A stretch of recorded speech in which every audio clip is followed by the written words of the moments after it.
Bihar BJP कार्यालय में RP Singh के स्वागत ने इशारा कर दिया कि पार्टी ने नीतीश कुमार को घेरने के लिए उन्हीं की जाति का एक नेता ढूंढ लिया है। हालांकि आरपी सिंह ने बीजेपी की सदस्यता कई दिनों पहले ही ले ली थी, लेकिन पहली बार जब वो पार्टी दफ्तर आए तो सैकड़ों की तादाद में उनके समर्थकों ने बीजेपी का दामन थाम लिया। स्वागत से गदगद आरपी सिंह ने नीतीश कुमार पर भी तीखा हमला बोला। नीतीश कुमार को पलटी मार के साथ साथ पर्यटक भी बता दिया। नीतीश कुमार जी खत्म हो चुके हैं, उनका बिल्कुल समाप्त हो चुका है। मैंने बताया ना कि भाई वो प्रधानमंत्री थोड़े बने, वो बन गए हैं पर्यटक मुख्यमंत्री। पूरे प्रदेशों में घूम रहे हैं, पर्यटन के रूप में जा रहे हैं। राजनीति के जानकार मानते हैं कि बीजेपी बिहार में पिछड़े दलितों और ओबीसी जातियों की राजनीति करना चाहती है। सम्राट चौधरी को बिहार भाजपा की कमान सौंपना इसी रणनीति का हिस्सा है। इसी क्रम में आरपी सिंह पिछड़े कुर्मी और कोयरी जातियों के बीच उसके चेहरे के तौर पर पेश किए जा सकते हैं। आरपी सिंह का साथ मिलने से बीजेपी नेता काफी उत्साहित है। भारतीय जनता पार्टी और मजबूत हुई है। भारतीय जनता पार्टी को रामचंद्र बाबू का समर्थन मिला है। उनकी पूरी टीम का हम स्वागत करते हुए कि भारतीय जनता पार्टी पूर्ण रूप से आपके सहयोग से मजबूत होगी और 24 और 25 के चुनाव के लिए हम पूर्ण रूप से तैयार होंगे। नीतीश कुमार के बारे में कहावत प्रचलित है, ऐसा कोई सगा नहीं जिसको नीतीश ने ठगा नहीं। कोई ऐसा आदमी नहीं है जिसको ठगा नहीं है। और रामचंद्र बाबू, आपने उनको अपमानित किया, बेइज्जत किया, आपने आरोप लगाया। जिनको भी हटाना होता है तो आरोप लगाते हैं, ये दंगाई है, ये बीजेपी से मिल गया, ये बीजेपी का एजेंट है।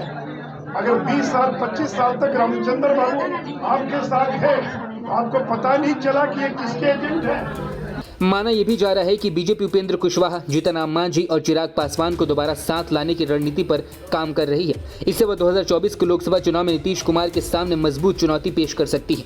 लेकिन जेडीयू की माने तो अब आरपी सिंह एक फूके हुए कारतूस है, जिनका कोई जनाधार नहीं है। केवल सीबीआई और ईडी से बचने के लिए उन्होंने बीजेपी का दामन थामा है। चतुर्दशी दिन, अशुभ दिन और भारतीय जनता पार्टी में गृह प्रवेश बगैर जेड कैटेगरी के, यह एक चिंता का विषय है। साथ ही साथ दावा यह था कि जनता दल को ख़त्म कर देंगे, और सच्चाई है कि पंचायत का, उनके गृह पंचायत के पंचायत अध्यक्ष संजीत महतो भी उनके साथ जाना मंजूर नहीं।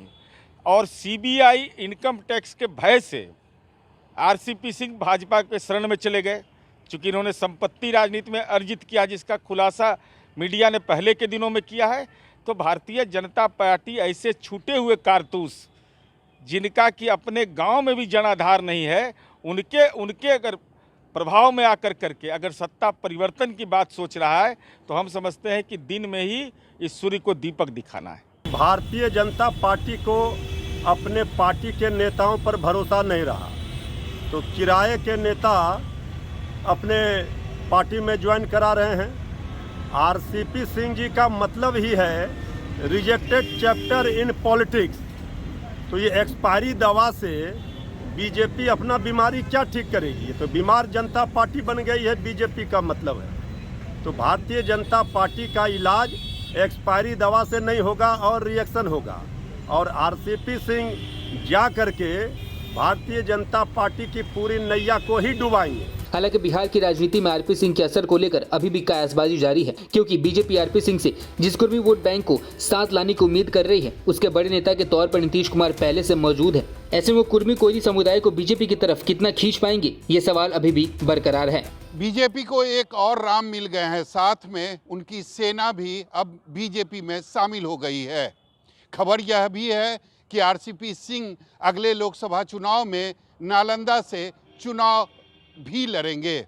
ऐसे में सवाल उठता है कि क्या आरसीपी और उनकी सेना 2024 में बीजेपी के लिए कितना कारगर साबित होती है। कैमरामैन ऋषि के साथ सौरभ कुमार, पटना, न्यूज़ 24।